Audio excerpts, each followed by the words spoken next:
Welcome to Unit 11, everybody. Acids and bases. In this unit, we're going to be investigating theories of acids and bases from one Arrhenius and from Bronsted and Lowry. Most of this unit is going to be spent on the Arrhenius definition.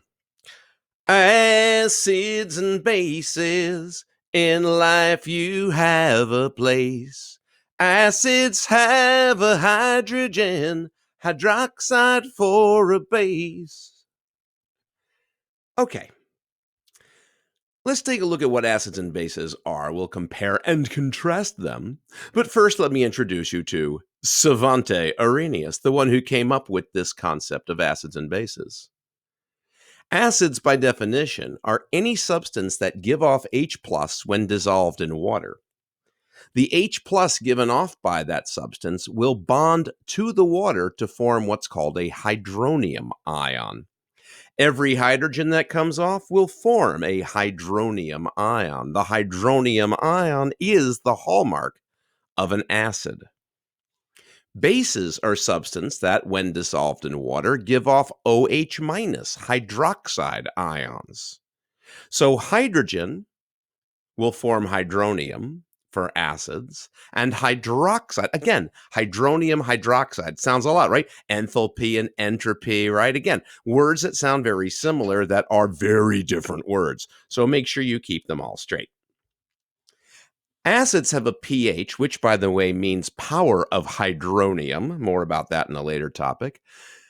Of less than 7, so a pH of 2 or 3.8 or 6.287 or 0.14 or even negative 0.7, anything less than 7 would be acidic. Basic or alkaline is another word for it, have pHs of greater than 7, 7.3, 9.28, 14.73, 15.1. Any of these would be alkaline or basic. A pH of exactly 7 would be neutral. Acids taste sour, but I don't recommend using this as a test to see if a substance is an acid. Anything that has a sour taste, however, that would be acidic. In fact, our taste buds are detectors of these things. They can detect acids, which gives a sour flavor. They detect sugars, which would be the sweet flavor. They detect bases, which would be a bitter flavor. They detect ionic compounds, which would be a salty flavor. And they can taste meat, which would be umami. Acids react with active metals to form a salt and hydrogen gas. Active metals are any metal listed above hydrogen on reference table J. Any metal listed above hydrogen can be corroded by an acid, but any metal listed below hydrogen is immune to attack from acid. Okay, that's a slight oversimplification, but for the purposes of this course, that's the assumption that we'll make. Bases react with fats to form soap and glycerol, and this is how soap is made. It's a process called saponification. Acids neutralize bases, and I think it's only fair, bases neutralize acids. And acids are the only exception to the rule that covalently bonded compounds are non-electrolytes. Acids are highly polar molecules, and when dissolved in water, a water molecule will actually remove the hydrogen from the acid, forming hydronium. And the stronger the acid is, the more it will ionize. Bases are ionically bonded, and since they're made of charged particles to begin with, they are electrolytes. Acids are electrolytes. Bases are electrolytes, dissolve both in water, and they will conduct electricity. How do we tell if a substance is an acid or a base? Again, I don't recommend the tasting technique. You can also use a pH probe, or if you're short on time or money, you can use an AcidBase Indicator. These are chemicals that will turn different colors depending on what the pH value is. We can find a list of them on New York State Reference Table M. The lower number and the higher number. the left color and the right color.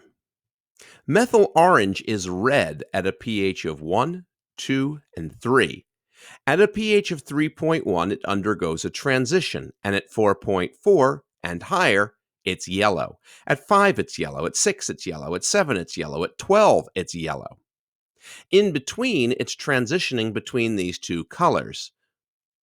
Orange. That's why it's called methyl orange. Bromethymol blue is yellow at a pH of 3, 4, 5. At a pH of 6, it begins to transition from yellow to blue, and by the time you hit a pH of 7.6, the transition is complete. At a pH of 8, it's blue, 9, it's blue, 12, it's blue.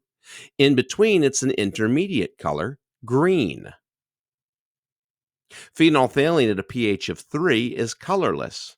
Litmus at a pH of 10 is blue. Bromcresol green at a pH of 1 is yellow. Thymol blue at a pH of 12 is blue. You can see the transitions here in this diagram. Methyl orange transitions through orange, bromethymol blue and bromcresol green and thymol blue all transition between yellow and blue through green. Phenolphthalein transitions between light pink to a hot pink color, and litmus transitions through purple to get from red to blue, but it's a very gradual transition. Litmus, if it's red, it's a strong acid. If it's blue, then it's a mild to strong base. But phenolphthalein is pretty distinct. If it's colorless, it's either an acid or neutral, and if it's pink, it's definitely a base. If methyl orange is red, it's definitely a strong acid. So each of these can be used for different things. Naming binary acids. How do we name these? Well, the name is dependent on the name of the negative ion. Binary acids have a hydrogen and a nonmetal. So bond hydrogen to any of these, and we can have, potentially, if it dissolves in water, an acid. So, for example, hydrofluoric, hydrochloric, hydrobromic, and hydroiodic are the most common and strongest of the binary acids. The naming is the name of the ion, ic acid. So, for example, hydrogen with nitride would be hydronitric acid. Hydrogen with fluoride would be hydrofluoric acid. Hydrogen with phosphide would be hydrophosphoric acid. Hydrogen with chloride would be hydrochloric acid. Hydrogen with iodide would be hydroiodic acid. So you can replace the "ide" with "ic" acid and put a hydro in front of the name. That's binary acids. Ternary acids are made of hydrogen bonded to a polyatomic ion. And according to this, we have endings of "ide" or "ate" or "ite." To name the acid, unlike with binary acids, we will not put the word hydro in the name. Even though there's still hydrogen in the formula, we don't mention it as part of the name. And I'll show you why.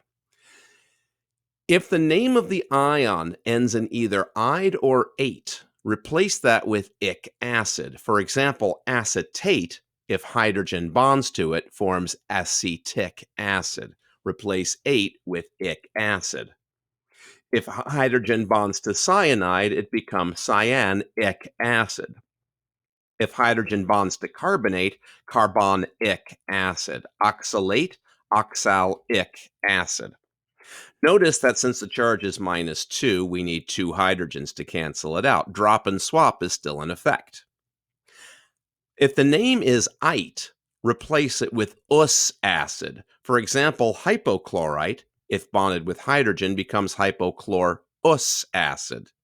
And chlorite, if hydrogen is bonded to it, becomes chlorous acid. If it ends in "ate," replace with "ic." Chlorate becomes chloric. Perchlorate becomes perchloric. By the way, if we put hydro in front of the name and called this hydrochloric acid, how could we distinguish it between this and HCl? So ternary acids have a hydrogen in the formula, we just don't put it as part of the name. So chromate becomes chromic acid. Dichromate becomes dichromic acid. Permanganate becomes permanganic acid. Nitrite, ite, becomes nitrous acid. Nitrate becomes nitric acid. Phosphate, phosphic? Nope, phosphoric. Huh. Sulfite, sulfus? Nope, sulfurous, which means that sulfate becomes sulfuric. And that's the naming of these ions. You can find additional formulas and names for acids on reference table K of the of the reference tables. Forming acids and bases. Acids form when acid anhydrides are put in water. These are typically nonmetallic oxides. Like if you take hydrogen chloride and put it in water, you're going to get an acid. If you take carbon dioxide and put it in water, it will bond with the water to form carbonic acid. This is the formation of acid rain, for example, and why there's carbonic acid in soda, because the carbon dioxide they pump into the soda bonds with the water to form carbonic acid. Nitrogen dioxide plus water forms nitric acid. Nitrogen dioxide is also an industrial emission, air pollution. Sulfur trioxide combined with water forms sulfuric acid, and this is where acid rain comes from. Bases form when you react alkali or basic metals or alkaline earth metals with water. So when you react sodium with water, it produces the base sodium hydroxide. When calcium is reacted with water, it forms the base calcium hydroxide. And those are the essential properties of areneous acids and bases. Next time, I'm going to show you how to neutralize acids and bases in a process called neutralization, and to carry out a procedure in the lab called titration. But that's then, and this is now. And until then, bye!